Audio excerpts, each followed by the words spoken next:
wants to play through the bot side, and we'll see today how this kind of playstyle can contrast each other when we get in game. And here we are, we're diving into Champion Select between Rare Atom and a team at WE, and look at that, Rumble taken away. Fishong not allowed to have that. I wonder actually what he's going to fall back to, because they banned Xin Zhao themselves, not wanting to give Rare Atom the potential to first pick it. Yeah, and you can see there's a lot of key first picks already taken away. The Lee Sin used to be an LPL special for being first pick, but Renekton has been left open, which is a champion that usually does get a high priority on the ban list. The same goes for Nocturne as well. But it seems like we talked about this bot side pressure. iBoy already onto the Varus has been seeing a lot of attention due to just how potent he is as a poke champion. He does need a lot of resources, pretty cheap build. And then you usually pair it up with either Braum or Tahm Kench to keep it safe for the remainder of the game until you get to that nice point in time. Speaking of champions that tend to get drafted a lot blind here, that Akali Hover coming in from the side of WE, I actually wouldn't be too surprised to see that locked in. Just because it's such a strong pick right now, the flexibility to be able to put that onto Mole or onto Breathe. I expect that to be Breathe. Breathe loves to play this champion and try to be able to beat his opponent, especially in someone like Cube that we expect to be playing a little bit more onto the weaker side top. Here's the thing about Akali, there is ways to kinda go for that counter. We've seen 3 champions basically be utilized into a 4 with Lucian if you count him. But Jace, Sylas, and LeBlanc are kind of the go-to at the moment to go into the Akali. Sylas for the skill matchup, Jace because you can keep a shot in and move that pressure to the other side lanes that we talked about. And then LeBlanc because you have some sort of kill pressure as well onto the Akali in laning phase. But they're actually going to opt in for the Nautilus here and go for the instantaneous CC. So right now if there's a carry member, quite easy to just get the depth charge down and try and solo out an individual target from the side of WE to get a pick here. But you have some pick potential, you got the chains, you got the depth charge now, but you don't have too much disengage right now. It's this dark pile we already see coming through from World Elite is going to be very scary to play through if you get behind already. It's so funny though to see the adaptations, the changes that come in from these teams when it comes to a lot of these picks. There's that Lucian ban that you were talking about being good into the Akali, but the one that really stands out to me is this Gwen. Gwen having been such a high priority throughout this summer split so far, a lot of teams have actually been letting through a lot longer lately. They're not as confident playing this champion anymore.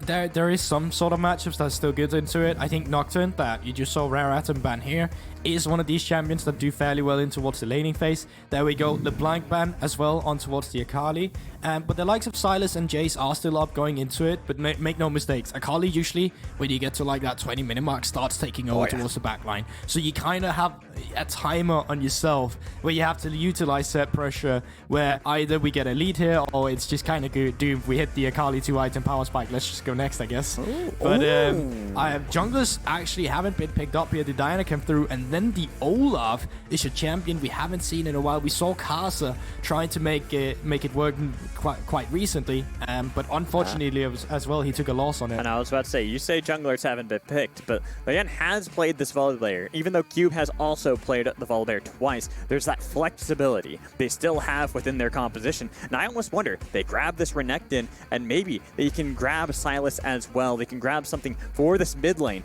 or just to be able to rotate wherever Akali goes.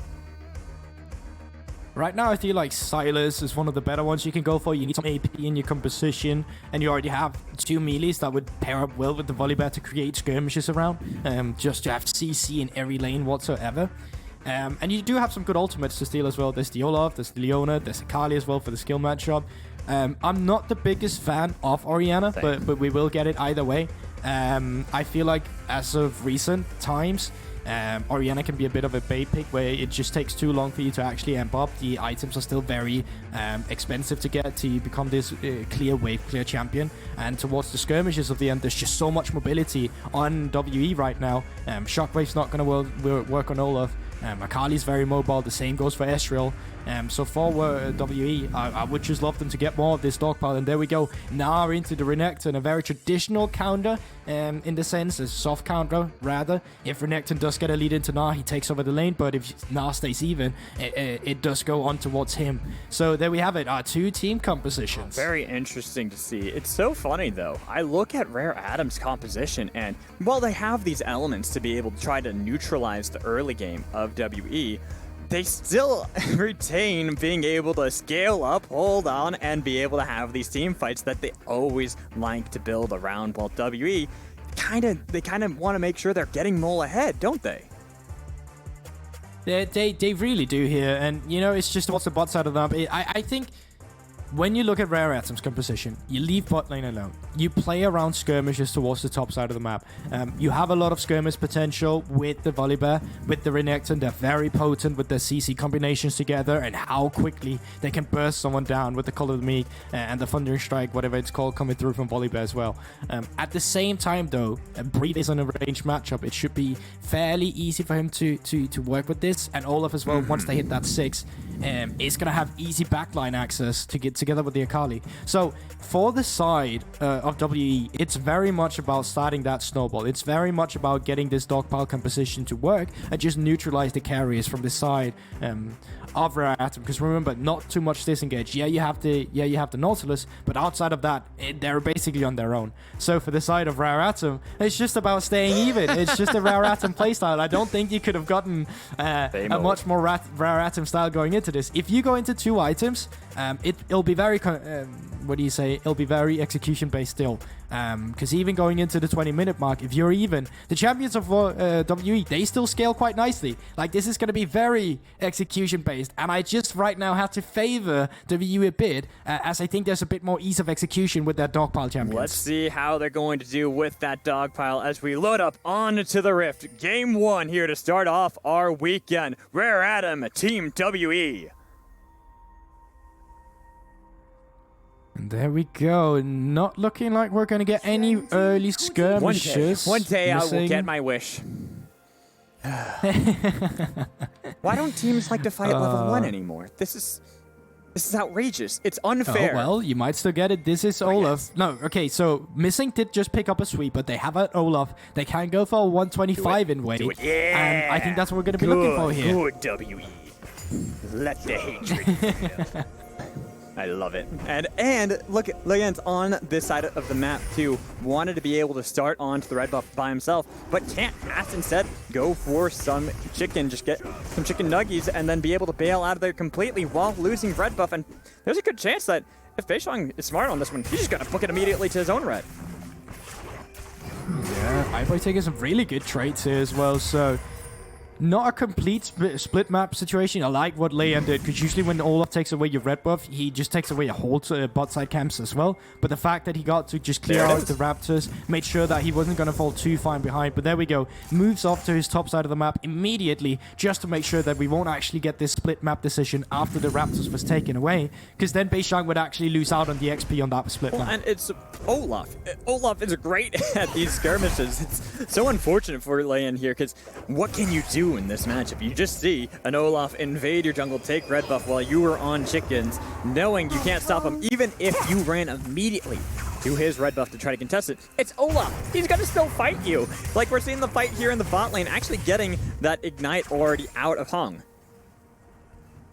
Yeah, and it does make it a bit awkward as well from Leon, because it's going to take a long time to get back towards the bottom side of the map if you want to play for those Crocs in and get them in the inventory, but then you lose out on the top side map pressure that you also wanted. It was a reason he started bot. He wanted to path towards the top side of the map, and now he got nothing to do. You can see him running around on the minimap. There's really no cap clear. There's no dive potential onto Breed. He's playing a ranged champion. It's hard to go on to. So Leon, he's kind of just running a bit confused around in life, not really knowing what's up for him right now. So I think they're just going to be trading on towards the Scuttles, and then you're going to have Beishong playing for the bot side Scuttle and perhaps playing for what's the bot side as well. Even though you talked about Elk Missing, they are quite low, but they do still have the CC setup if they want to go for any skirmishes. But I like this play coming in from Rare Atom. iBoy and Hong, they got this priority into the bot lane with Elk having no mana and very little health to be able to stay in this lane. They push it out completely so they can try to see if they can wrestle a little bit of control away from Beishong. Help out Leon just a little bit. It's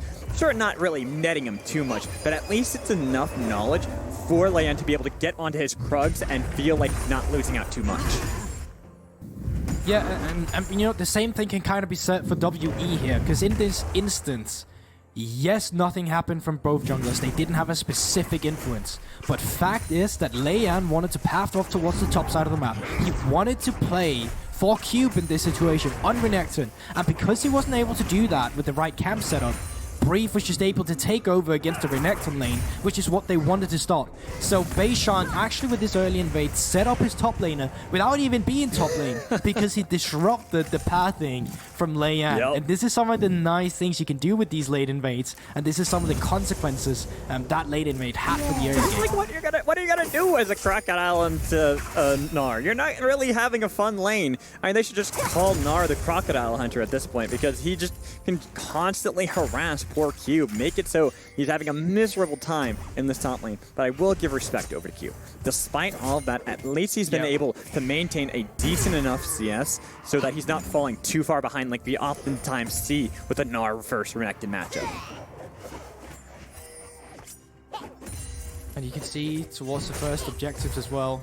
Obviously, it is going to be that Mountain Drake. A lot of it's going to be pressure-based. Right now, AD carries have been left alone. Huang on towards the mid lane here, but I think we're going to be looking towards some setup soon for the first objective as well. I think we're going to be looking at Mole once he hit that level 6. We can start looking for some of these skirmishes that we talk about as well.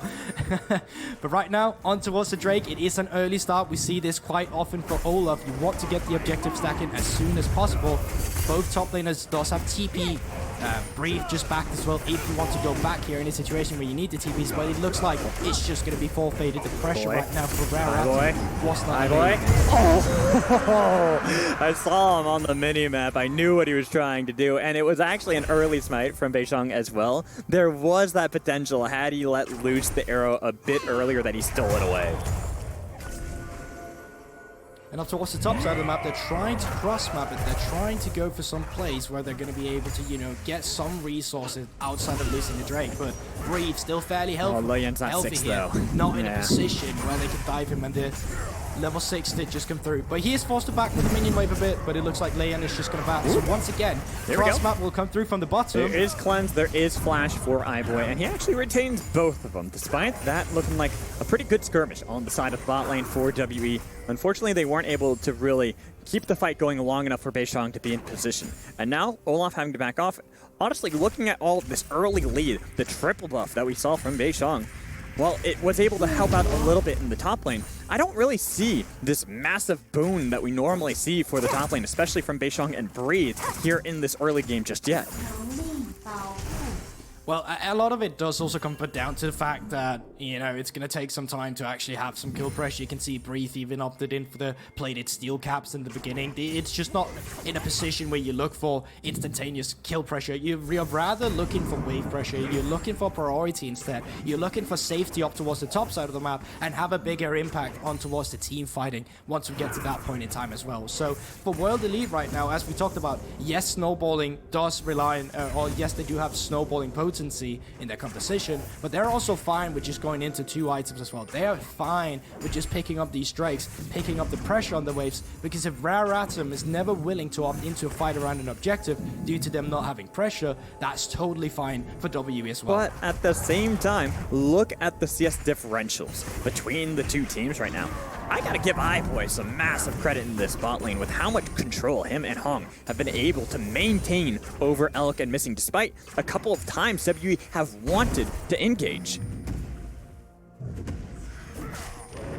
And that's the thing here, you know, we talk about Rare Atom as well, like they need to go even a bit here as well. And I think the best case scenario for them is that they're able to net themselves some objectives here towards the top side of the map. As we can see, they had the pressure on towards the mid lane of the map, they're moving up Hong as well, just so the fact that there's if a skirmish were to break out around the top side of the map, they would have the man advantage, they would have the position where they'd be able to capitalize and actually get a lead here. So the question is, where do you want to put this? Because you wanted initially to play for Cube in the early game, but right now I don't feel like that's going to be the case any longer. Right now I feel like you want to be able to set some of this pressure on towards the bot side of the map. So next time you have pressure in the mid lane, I would love for them to move it towards the bottom side of the map. I would love for the Orianna to push in the Akali, make sure you can put that pressure elsewhere, preferably down towards the bottom side of the map where you have dive pressure as well. But no, it looks like we're going to move it up towards the top side of the map with Volibear having the ultimate as well. Breathe though does have that Narbot, so this could be dicey. Trying to see what they're going to be able to get. The Stormbringer up. It's the Gnar ult already out of Breathe. This dive could be a lot easier now. They're just waiting it out. They have dominance. They have 2 ults. Here comes the Stormbringer on top of Breathe. He's now mini trying to flash away, but the dominance is already popped by Cube. They've got him dead, and it's first blood for Rare Atom. Yeah, and really nicely done there. Oh, Leon almost goes down as well. But now comes the cross map. Every time you put pressure elsewhere, your map on towards the other side will be vulnerable. But no, just looks like they want to go for the dive here. All summoner spells still up for the bot lane. You can see mid lane already from Fofo with his pressure is moving into the fog of war, calling off the dive for WE here. So all in all, really nicely done from the side of Rare Atom, where it's actually them who's exposing the top side. Something we expected from World Elite or WE, and certainly not Rare Atom. Yeah, this is honestly incredible to see from Rare Atom. The fact that they're trying to make sure they can get these leads early, but it's honestly still even within what Rare Atom tend to play, isn't it? It's like, yeah, sure, they get the kill top lane, great dive, beautifully done. But they're also maintaining these CS leads. They're maintaining the fact that they're trying to scale up into this mid, into this late game, to a point where all they have to do is be patient. This is not a typical LPL team that likes to fight rough, fight early, and fight often. They're playing a lot more methodical than we've seen from other teams. And WE, they're kind of falling into this playstyle as well. We talked about them, how they're the kind of team that likes to create leads in the early game and then create skirmishes, offset leads to just grow their gold lead exponentially.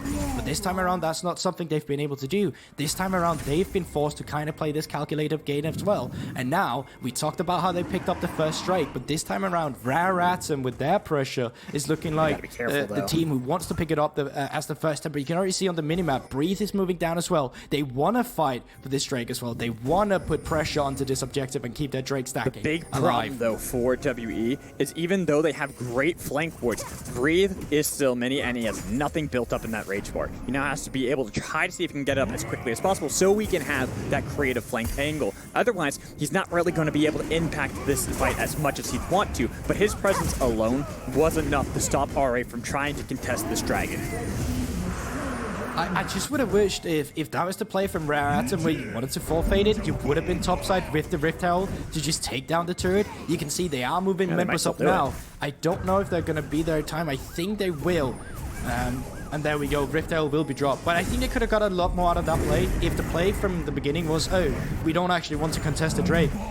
Just cross map it towards the top side instead. With Breathe moving down, you could have forced this TP back towards the top side of the map or kept pushing on. And no, they won't actually even finish off the turret. So they are not getting the full value outside of that Rift Herald. Oh wait, they might. The cannon minion's actually getting a lot of damage onto that turret.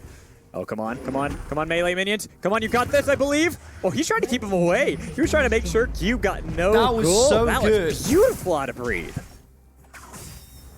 Okay, so they still get the 50 gold you get from just taking down the turret, but no one got the first turret value because he was taken down by minions. That was so well played from Breathe. Yeah, honestly, I was kind of wondering, I'm like, wait, what is he doing? He's letting the turret go. And then it clicked right when he went Mega and was able to gnar away Cube that he was purely trying to make sure to deny extra gold into the pocket of this Renekton. So it's even worse into this matchup, not really getting that influx of gold that he really would love to try to see if he can be able to take over the 1v1 matchup.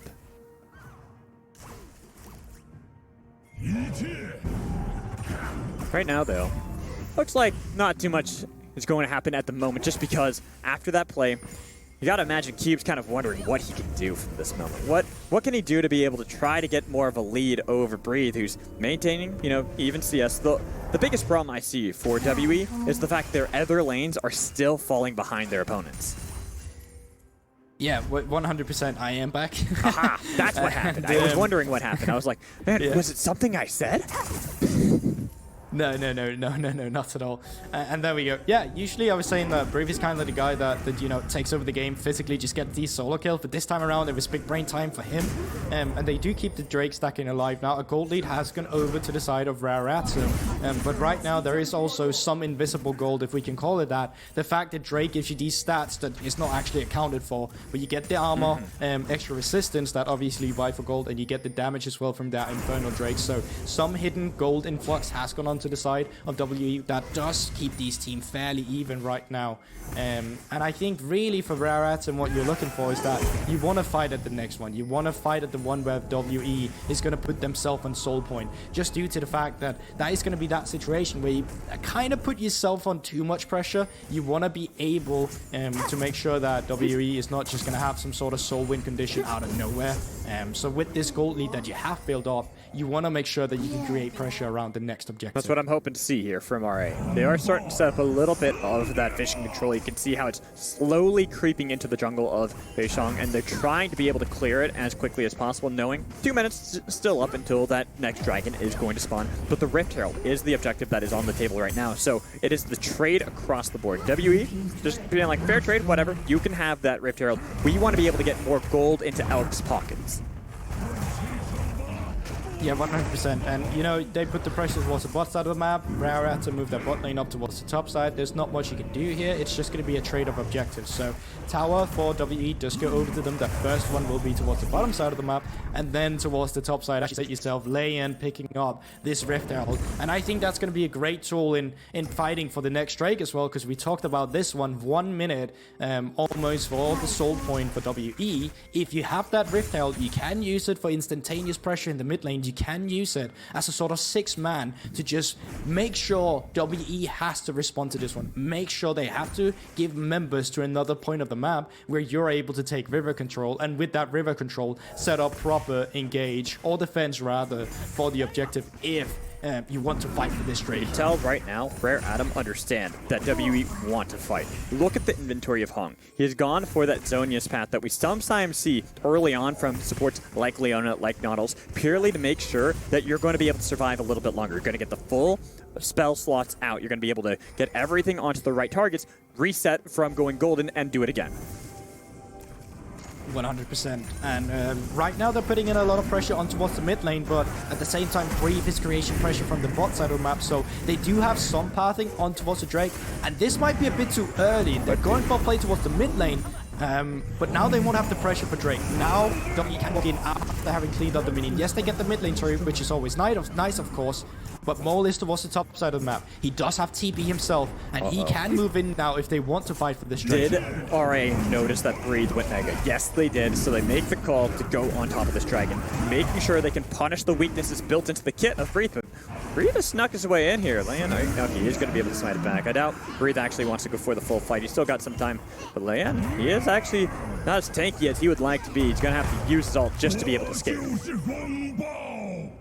But this is very calculated from Rare Atom as well. They get out with the Drake, they got their mid lane turret, and no fight broke out. Yes, they're sacrificing top side of the map, but now we got what we talked about. They gained themselves 5 extra minutes at least, actually 10, because that's only 2 Drakes onto the side of WE. So right now for Rare Atom, this is exactly the game plan they wanted. This is the kind of by-the-book playstyle we have deemed them as to play. Yeah, it's right now just seeing how we're going to see it from the two teams, whether or not RA are going to be able to do what they always do best, which is hold out the game, wait it out, and so far it's looking like it has been a great success. Not the most bloody game, not the most action-packed, but that is the formula for Rare Atom. Team WE needed to be able to get these early games because that's always what they've played around. When they've gotten these wins this season so far, they have had immaculate 5 to 10 minute marks fights where they're able to get these early leads topside. Here, we're just not seeing it. Yeah, and you know, a lot of that comes down to the fact that Rare Atom, if viewers are kind of confused why this LPL game is suddenly so slow, this is the kind of style they like to do. They like to slow down the game. They like to, you know, instead of handshaking skirmishes, they handshake cross maps. They never want to fight you in the early game. They don't go for it. They try to make cross map objectives instead. So every time you watch Rare Atom play, or most of the time rather, they want to slow down the game. And this is also on par with the team composition. Oriana needs to get online so she's a threat with the shockwave. She doesn't do too much in the early game when she goes up against the likes of Akali. But speaking of skirmishes, right now, there's still no Stormbringer for Leon. He's taken low and killed off by Beishong with ongoing golden. The TP's too late from the side of Rare Atom. Now they're in a bad position. Cube trying to be able to dive into the back line. He's not going to be able to get the kill with the shockwave. It's huge. Out of Fofo to make sure they can disengage, only losing the jungler for that fight. And there we go. It's actually going to be first kill for WE going over, but not much more than that. And yeah, I'm not too sure what they were trying to do there. I think they were trying to set up an invade for a red buff that was spawning, but didn't really have their members in place. Fofo up towards the top side of the map was still clearing waves. They do get the TP for brief, but obviously coming in counters as well. And here we get the replay. Yeah, I think they're trying to set up object vision for red buff. It is spawning in 10 seconds, and then they think they have enough members with 3, but apparently World Elite, they just put 4 members into the push. And you know what? I can't fully blame Rare Atom for that one. Though. It's not too often you expect 4 members to defend the red buff. I gotta give massive props to that shockwave, though, out of Fofo. I feel like that was the only reason Cube was able to survive. Only reason he was able to get that flash back to the team and not have it go categorically wrong for the side of Rare Atom. Just losing the one, sure, it is, man, they lost in that one, but I don't think it's actually the biggest deal. It's not like they had any objective they had to worry about losing. It's still 2 minutes until the Ocean Dragon, 30 seconds until the Baron. They have plenty of time to kill. 100%. And a lot of this, as we already talked about, though, even though we go to the late game, even though this is something Rare Atom wants in their playstyle, we cannot count WE either. It's not like their team composition does not scale either. They have great champions as well for that. A lot of this will be execution based. A lot of this will be based upon how good is our setup. Do we have pressure in the lane? Can we set up good enough vision around playing in the fog of war so they'll get caught up by a shockwave, by a chance of corruption, by this turn factor? For Rare Atom, it's crucial that when we get to a point where they feel like they can fight, that they're the team first towards the objective, that they're the team who is allowed to turn. Because if WE is first, if WE is the team that turns, their team composition is just built better towards backline dive. Their team composition is just built better towards one-shotting an Orianna, towards one-shotting a Varus. That is one of these champions that you're playing for in the late game as Rare Atom. But look at this itemization out of Fofo, going for that immediate Banshee's Veil, and going over that over the Mythic item just to have that added layer of safety for the team. That's why I mentioned before, there's the stopwatch in the inventory of Hong. Of course, he had to use it in that previous fight, but if he's able to complete that into Azonia's, again, delaying, making sure these assassins, the ones that want to be able to dive into the backline or even chase them down, run them down as Fei Xiong wants to do, they're just not going to be able to do so fast enough. And that's the thing. Now we talk about these setups as well. Right now the pressure is for World Elite. Right now the pressure is around them. You can see the vision control right now in River. All the control right now belongs to WE, and it's up to Rare Atom to come in here and clear some of the way. You can see WE already put themselves in some flank position. Mole on the fuck of wall, and they're just poking them out here. Trying to see if they can wait it out until they're going to be able to have Breathe in Mega Gnar form. They've got them corralled here, right at the choke of the river, trying to make sure that Breathe can continue to harass them with his boomerang, always waiting it out and baiting them in. They have no idea that Mole's here, but now that he's spotted out, they have to be careful. Mole's getting chased down by Cube. Well, getting a little bit of damage, but not nearly enough. Chain of Corruption is able to connect. They're trying to see if they can get at least the Ragnarok out, and now the jungler is nearly low. Mole is on the other side. Breathe wants to be able to dive in, but they are waiting patiently. They have no desire to let him have a huge Gnar ult to be able to win this fight once more for WE. But the poke is enough. The poke is enough to make the members of WE to just get away here. You can see Fei Xiong almost dead as well, had to recall. Mole did have TP. Looked like he wanted to recall and then go for a TP play on towards the fight, but as soon as the rest of the members was poked out, nothing more to them to do, and it looks like we still have a one more score, Magical. It looks like we still have this slow-paced game that we get from Rare Atom, so yeah, last time I checked, this was LPL, right? We're not doing LCK, are we? No. This is Rare Atom for you. This is pretty typical of what we see from Rare Atom games. In fact, one of my favorite stats is that if you look at average kills per game and average deaths per game for Rare Atom, they're nearly dead even. It's 11-11, only off by a couple decimal points between kills and deaths here. That's how slow-paced they tend to play these games. They always want to be able to just get the objectives. Kills are negligible to them. It doesn't really matter about actually being able to kill the opponent so long as they can slowly suffocate them and continue to get these leads with CS and with gold. And you're completely right about that one, but the problem is right now, It's still so even between the two teams here. It doesn't feel like one team is just running away with it. Yes, as of right now, Rare Atom has been the team that got most of these new objectives. They are the one who started to start up the Drake stacking. But you know, most LPL teams would be like, all right, let's thread in that Baron now. Let's make sure that we can bait in the enemy team and just come for them so we can turn on them. Right now, it does look like they want some skirmishes. You can see a lot of pings outside of the map. And a lot of control has been started to be put out on the side of Rare Atom around this Baron as well. We don't do these big old fights here. It's Rare Atom. Even though Leyen, it looks like he's going to be caught out, he's going to be able to go over the wall and stay with the flash to stay alive. He stays barely holding on to his dear life, and this might give WE a chance to be able to turn on to the Baron. They won't. They won't. Just outside how this game has gone, we know they won't. They're cowards. They're most likely gonna get a mid lane turret. Not even that. There's just a wave clear coming in from my boy. Oh, so close to getting killed there. Cube, my friend. You gotta play a little bit smarter with your math on that one. He got really low on that. Breathe nearly punishing him. But unfortunately for WE, it just doesn't seem like they have that much control. Despite the fact that they were able to get Leyen to be able to back off really quickly. They got Cube to be able to dash away. Unlike with Rare Atom, when they had something similar, even though they didn't get the kill on the Beishong, they were able to immediately get themselves an objective off of it. I don't like it. We're 25 minutes into the game soon, and it's 1-1 apiece. Look, if you didn't learn from last week's Rare Atom matchup, I don't know what to do. I know Rare Atom does this. I know Rare Atom does this. They always give us the Rare Atom cast, don't they? Hey, But I have come to like WE from their aggression in the early game. Something we really have not seen this time around, and something we wanted to see from them, especially when you opt in for an Olaf. Yes, you got the split map situation in the beginning, well, kinda, where Breathe was able to farm safely, but after that, you really haven't been gained much from this Olaf pick. Volibear going into the later stages at least have some CC lockdown that can come in clutch in some of these teamfight situations. This is where I'll learn you. When it comes to Rare Atom, the reason why they're fun to watch is because you never know what's going to happen after 30 minutes. You don't know what kind of coin flip we're about to get. You can get the realm warps in like you got against top eSports. You can have a 50-minute game where suddenly somehow they just are able to find the right pick at the right time, get Baron win off that. You just don't know. It's always going to be a mystery of what you unlock with this team. Well, is it going to be for this next Drake? Because the next Drake is soul point for both teams. Next Drake is something both teams would be interested, both for their own net gain, but also because they don't want their opponent to get to that soul point where it'll really put the pressure on the map. But you know what?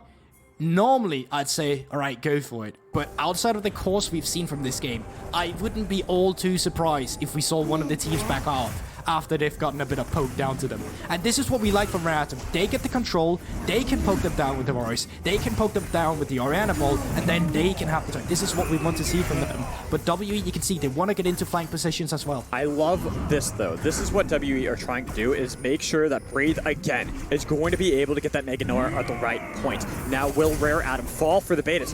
Whew, Leia takes a lot of damage. This could give Mole the opportunity to be able to get over the wall and assassinate that jungler. If they can kill him, this is going to be a lot easier to be able to get themselves within soul point. They're trying so desperately to be able to get this volleyball, but they just haven't gotten the position just yet. Yeah, pay attention to the poke though. You can see iBoy, he's trying to rain his damage down with some of these arrows, but just not connecting yet, and that make the situation harder. Drake has spawned now, and it is being started up by WE. Breathe is going to be Mega as well. He's looking to see if he could dive into the back line. Can they wait this out long enough? It's down to 50%. The flash comes in. It looked like they had missed, but Breathe is here with an aura to the wall, trying to see if they can get on the Hog. They've already got the kill on until the end, and they're trying to see if it's going to be a trade. Jungler for jungler, support for support. Not necessarily dead just yet, but they got Mole in the back line to be able to get the kill. Like Cube trying to be able to do the same to Elk to chase him down. Fofo was able to get the kill on to Breathe. Only Mole surviving. That is a 3-for-4 fight between the two. Thank God it finally happened. We got this fight, but Drake still have not been picked up. But the third Ocean Drake should be going over to Rare Atom. And they played their composition down to a T there, really. The poke came out from iBoy. Fofo did a great job as an Orianna to just zone out the members, get the damage down with the ball, and a pretty decent shockwave to solidify that fight. And here we go, replay does come through. it looks like it's a fight that should go for WE in the beginning, because they actually get a pretty decent now ultimate here. Get 2 members, solo vet out of one, but he does have that TP. And once again, when the fight starts to get split up here, when the shockwave comes down onto 2 members, Fofo is untouched in this team fight. The composition of WE, they want to get access to the back line. If they do not get access to the back line, Rare Atom just has a better front-to-back composition to fight in. The thing, and like you said, it looks so good from WE. Somehow, Rare Atom, again, they keep getting away with these late-game fights. I don't know how it always manages to work out for them there. It looked like it was a nearly dead-even fight. A 3 for 4 in the late game doesn't usually amount to too much, but it was just the right members of Rare Atom to stay alive, get themselves their 3rd dragon. Now they're within Ocean Soul Point with 3 Ocean Dragons already. And here's the thing, though. Now we know Rare Atom. Yeah, we just got a lead. What do we do with that? We slow the game down again, don't we? It is just the Rare Atom playstyle. So, 4 more minutes onto the Soul. Baron is still up, and you can see they're clearing out the vision. But most of the time, what Rare Atom does is that they just like to keep Baron as an open opportunity. They don't really see it as something they need to go for, as some other teams would think. They don't really see it as a bait tool to start it up and opt into team fights, because they'd much rather take the safe bet, which right now is, you know, this 3-minute mark around the next Ocean Soul. And you can see, no, they're not starting it up. They just keep waiting, and they just keep clearing vision. They just keep telling WE, buy pink balls, we'll just clear it. Keep wasting your gold on that. This could have been an opportunity for WE. iBoy had just recalled, wanting to be able to complete that item, be able to get himself this Relda's Grudge, just so that he's going to be able to have a little bit more slow potential to try to see if he can kite away from Mole. We've already seen that Mole is going to be a powerful tool for WE if they can continue to have him dive onto this backline. But he's got to take care of both iBoy and Fofo, and that is a really tall task to ask. I think right now, the member you'd actually go for if you can as a collective unit will be Fofo. I agree. His positioning in the last team fight, the amount of damage and sustain, and actually mobility you get from the Orianna was just too much for WE to actually go for. But I think it's still going to take some time before we do get to that point. So, I mean, 2 minutes is the point onto the next strike. So if anyone's got a bathroom break, quickly hurry, and then I promise 2 minutes we might get some kills around the next strike, because now is certainly the time to do it. We'll get the popcorn too at that rate, just because it's going to be exciting when that fight happens, and it could break open this game wide. I'm not going to count WE out of this one by any stretch of the imagination. They are only 2,000 gold behind here. It's 31 minutes into the game, and they have an Akali. They have an Ezreal. These 2 champions, as the game continues to scale up, are going to be incredibly powerful tools. I mean, Ezreal is probably the most powerful he'll ever be on 3 items here. This is like incredibly amount of damage you get out from this Relda's Grudge with the slow as well. Problem right now is that iBoy is at the same point in power spike as well. His arrows just takes you down to half HP if you get hit by an amplified W-powered arrow. So, mid lane pressure is being opened up here. iBoy could be in danger. He was in a lot of danger right there, but now WE, you've gone a little bit too far. Look at Breed, he's sticking low. They're on top of missing, and he's low as well, and he's annihilated by those arrows. They're going to continue to see if they can chase down. They've gotten Ezreal. The bot lane is gone. Trying to see who else is going to be on the menu. They have Breathe having to use his ult just to be able to disengage, and you better know that Rare Atom are going to be able to punish that with this tier 2 mid. They for sure will be. Still 1 minute to Drake, so the members of WE should be respawning in time as well. But right now, Rare Atom, they finally find a team fight where they're willing to go for it. So I hope you came back from that bathroom break, because now the game finally does get a bit exciting. We get a team fight. It could be looking on to ending here. Oh, I guess it's 20 seconds until Elk is going to be respawning. Mole dives into the backline, but he is annihilated. What happened to him? Even Breathe trying to be able to get away. He wasn't able to go Nega in time, and they pull back in. Poor Beijong. Yeah, had the early game, but it's a late game. We all know that this is what Rare Atom played for. You weren't able to get the lead quick enough. Now Elk, he has been able to respawn, but is it going to be enough to deter Rare Atom? You better bet it's not. They're going to be able to take down this next turret, even though Q goes gold, and they pull back in. And the damage on top of the bot lane is a massive amount from Rare Atom to take this game 1 over WE. And there we go, out of nowhere. We actually thought that this was going to come down to the soul win condition here. We thought, all right, now you just get the reset. But Rare Atom very decisive towards the end. I like this coming out from them. As soon as they knew they could end the game, they just went for it. And this is the thing, when you look at how Rare Atom play, they always play for these scaling moments, trying to make sure they're getting as much gold. And even if it's not necessarily a massive lead, it's enough of a lead on the map that's forcing your opponents to have to make these plays. And you saw it right there, WE played right into their hands. They wanted to make that play. They thought they had iBoy, but it got themselves way overextended. And I think WE kind of fell trapped to what Rare Atom does. A lot of team likes to play these skirmish heavies, as we already talked about. WE is one of those teams as well. But Rare Atom, they just laid this very slow game pace on towards the game where you stall out the objectives, you don't really go for any early skirmishes, you just trade cross maps, you go for turret plating elsewhere, you go for camps, you stay relevant with the gold.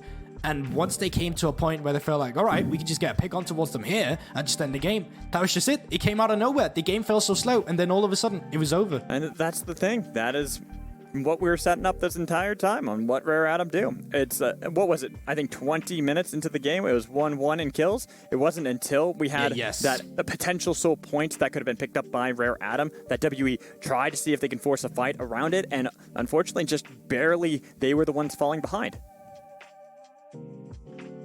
And I think going into the next game as well, WE, they need to find them some more instantaneous engage tools rather. I think they still had a few of them here, but I think specifically it came lacking from the jungle. The Olaf, once again, we talked about it in draft. We don't see it often. And I think there's a reason for that. You just don't get the same out of this champion anymore. Yes, it's very much about a snowballing meta, but it's also staying relevant towards the mid game. And Beishang on towards the Olaf just couldn't offer his laners anything. Leian, on the other hand, great pick potential, great peel rather, and also just great tower dive setups for these cross maps as we talked about. It just felt like Leian's pressure on towards the map was much more relevant than Beishang's. Yeah, and that's the thing, that even though we saw the attempted play by Beishang, it just didn't amount to enough. And what we needed to see from him was trying to make sure they could utilize that lead. You're highlighting it helped a little bit for Breathe, but just clearly wasn't enough. It didn't shut down iBoy. It didn't even deter Fofo for constantly getting these CS leads in mid lane over Mole that the Sakali just wasn't able to scale to the point she needed to. And I also think a lot of that came down to the fact that they saved last pick for Breathe as well. But they saved last pick where it's like the 9 to Renekton. And you know, yeah, that's good for stabilizing the lane, but not taking over like we know Breathe wants to do. Beishang wasn't able to play for him either. And you can see it's fairly even in the damage and everything coming out here. Gold lead obviously went over to Rare Atom towards the end when they picked up the Baron. But up until that point, it was pretty much even the whole time. It wasn't like an exponential growth lead. It was only 2k gold leads separating them. And it still felt like WE was competitive going into some of the fights. It just felt like they didn't know what they wanted to do in the late game. They knew that they had to do something because Rare Atom were just delaying. They were making sure to wait patiently, make sure that they could play around these objectives and utilize the choke points for Vars, for Orianna to whittle away the health bars of WE that they wanted to get anything. They saw iBoy, they're like, perfect, this is someone we can actually kill right away, but he still slipped right through their fingers. He most certainly did. And I think, you know, a lot of it came down to Rare Atom. They actually just played the composition they drafted better. They had the better front to back. And on the side of WE, they had the better, you know, dog pile on towards the backline. They couldn't get access to the side of the backline. They couldn't get access to the proper setup around the team fights when they came to the objectives. And that just made everything so much easier. And I think Fofo had a stellar performance on the Orianna. We've talked about how he's a great facilitator, and the likes of Zed, but also when he plays LeBlanc, he can play that assassin style. And now this time around, bringing in the Orianna, taking a crucial fight around the third Ocean Drake, where they just pick up 4 kills, is certainly what put Rare Atom in the better position moving forward in the game, moving on to the Baron and moving on to them taking the Nexus. And honestly, I'd be surprised when we find out the MVP if it wasn't Fofo, but you know what? We'll find that out after the break. We'll be right back, so don't go anywhere.